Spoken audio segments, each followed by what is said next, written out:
hello नमस्कार ल यहाँ हेर्नुहोस् यो सङ्कटाको मन्दिर हो हेर्नुहोस् यहाँ गेट खोलेको छैन उहाँहरू चाहिँ 10 बजेदेखि लाइनमा आएर बस्नु भएको अरे ल खै साँच्चै 10 बजे नै आउनु भएको त 10 बजे है अनि तपाईँ चाहिँ कतिखेर आउनुभयो लाइनमा बस्नलाई तपाईँ कति बजी आउनु भएको छ 10 बजे ल यहाँ हेर्नुहोस् है 10 बजेदेखि लाइनमा आएर बस्नु भएको यो मन्दिरको गेटैमा अब यहाँदेखिबाट खिचपोखरी पुगिसक्यो लाइन चाहिँ नि यतिखेर कति बजे अहिले 3 बजेर 11 मिनट गयो को अवस्थामा यहाँ हेर्नु है लाइन ल अनि 10 बजेदेखि आएर त हिजोदेखि व्रत बस्नु भयो होला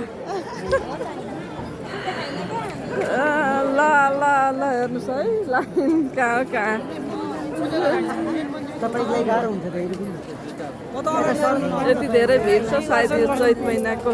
अन्तिम शनिबार र यो 82 सालको